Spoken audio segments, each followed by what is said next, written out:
Reconnaître les signes d'une dépression. Comprendre, pour mieux se reconnaître et mieux accompagner. Elle ne ressemble pas toujours à ce qu'on imagine. Pas toujours des larmes, souvent, une fatigue de tout. Près d'une personne sur 5 traversera un épisode dépressif au cours de sa vie.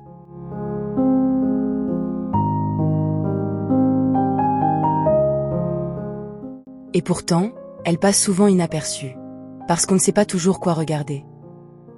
Alors, apprenons à la reconnaître. Tout le monde connaît des jours sans. Un chagrin, une fatigue, une baisse de morale passagère. Mais une dépression n'est pas un simple coup de blues. La tristesse passe, elle a une cause et s'efface avec le temps. La dépression s'installe, elle dure, envahit tout et change le quotidien. C'est une maladie à part entière. Réelle, fréquente et qui se soigne très bien. Elle ne se choisit pas, elle ne se commande pas. Ce n'est ni un caprice, ni un manque de volonté. Elle ne fait aucune différence. Tous les âges, tous les milieux, femmes comme hommes. C'est l'une des maladies les plus répandues au monde. Des centaines de millions de personnes la traversent. Autour d'elle, beaucoup de fausses idées.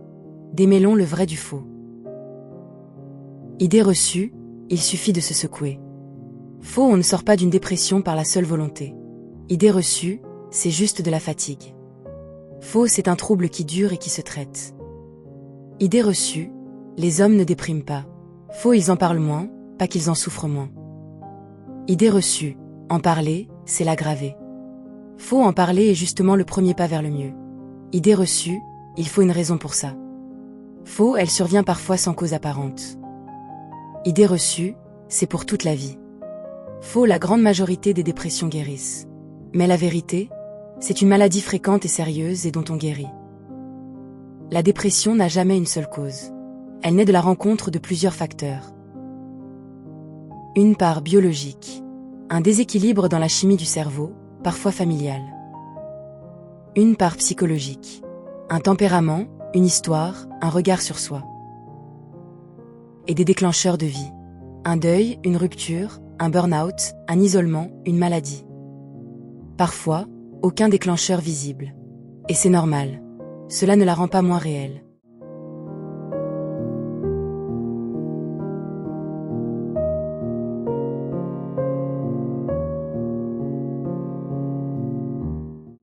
Le premier terrain, c'est l'émotion. Voici ce qui change, en dedans. Une tristesse qui dure, présente une grande partie de la journée, presque tous les jours. Des larmes qui montent sans raison, ou, parfois, l'impossibilité même de pleurer. Une perte d'intérêt et de plaisir. Ce qu'on aimait ne procure plus rien. On parle des anédonies. Un sentiment de vide, ou l'impression de ne plus rien ressentir du tout. Une irritabilité inhabituelle. Tout agace, tout pèse, fréquent chez les ados et les hommes. Une culpabilité qui envahit tout. Je ne vaux rien, tout est de ma faute. Un regard dur sur soi. L'estime de soi s'effondre, sans pitié. Une anxiété qui s'invite. Inquiétude diffuse, tension qui ne lâche jamais. Une vision sombre de l'avenir. Tout paraît bouché, comme sans issue. En résumé, la dépression, c'est une tristesse persistante, une perte d'intérêt et de plaisir, un sentiment de vide, une irritabilité, une culpabilité, dévalorisation, une anxiété diffuse.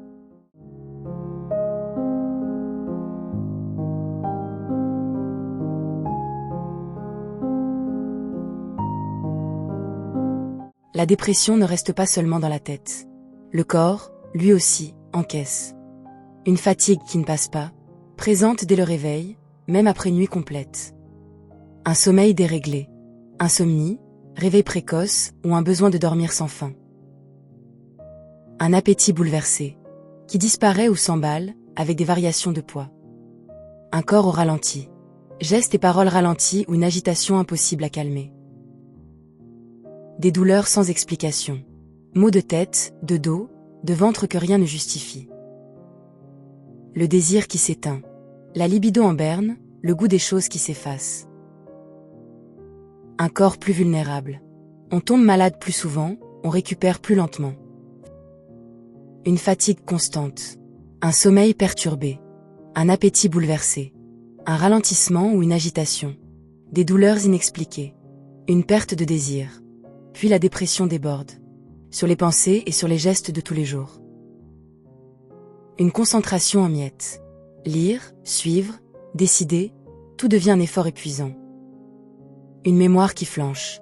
On oublie, on s'embrouille, on perd le fil. Des pensées noires en boucle. Les mêmes ruminations qui tournent encore et encore. Un repli sur soi. On annule, on ne répond plus, on s'isole peu à peu. Le quotidien qui déraille.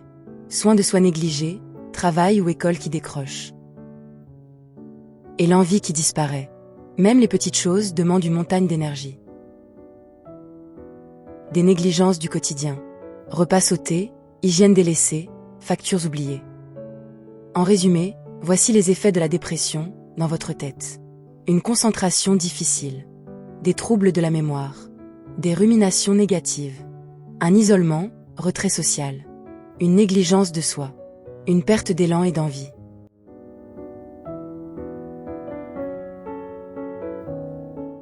Le monde s'éloigne.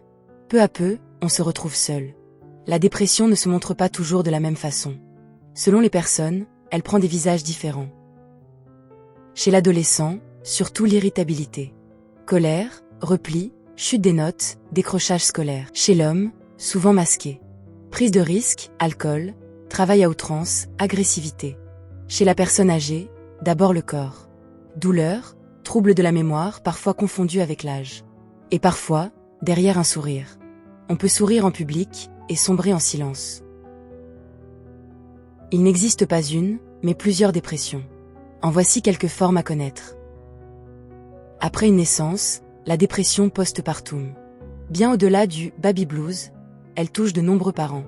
Au fil des saisons, la dépression saisonnière, qui revient avec le manque de lumière quand l'hiver s'installe. Discrète, tenace, la dépression souriante, masquée derrière une vie qui paraît tout à fait normale. Une fois, ou plusieurs. Un épisode unique ou des rechutes que l'on peut prévenir. Certains signes appellent une réaction immédiate. Un désespoir total, ça n'ira jamais mieux, je suis un poids. Des idées noires. Penser à la mort, ou que la vie ne vaut plus la peine. Un apaisement soudain, après une longue détresse. Parfois trompeur, il peut précéder le pire. Face à ces signes, on n'attend pas. Parler, tout de suite, peut sauver une vie. En France, appelez le 3114, le numéro national de prévention du suicide. En Belgique, le centre de prévention du suicide, au 0800 32 123. Un signe isolé ne fait pas une dépression.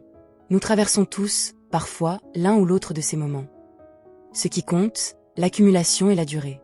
Plusieurs signes, ensemble, qui s'installent dans le temps. Plus de 2 semaines. Presque chaque jour, sans répit, c'est le seuil qui doit alerter.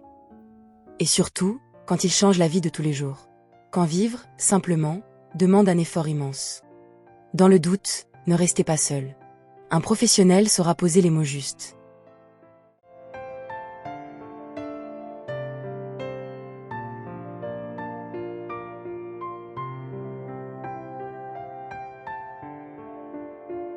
Vous vous reconnaissez dans ces signes? Gardez en tête 3 choses essentielles. Ce n'est pas de la faiblesse. Ce n'est pas votre faute.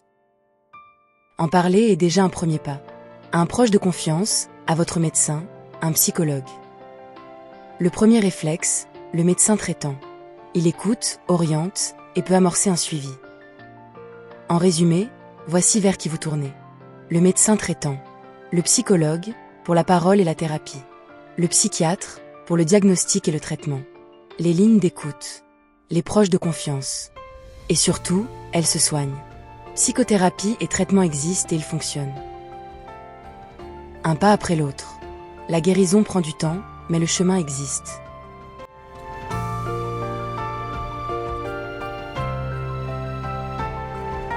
Un lien peut tout changer. Un proche vous inquiète? Votre présence compte plus que vous ne le croyez. En résumé, voici comment être présent. Écouter, sans juger. Prendre au sérieux et ne jamais minimiser. Proposer une aide concrète, un repas, un trajet, un rendez-vous. Accompagner vers un professionnel. Rester présent dans la durée. Ce qu'il ne faut pas faire. Secoue-toi. Fais un effort, comparer ou banaliser. Donner des leçons à forcer, brusqué. Et rappelez-lui qu'il n'est pas seul.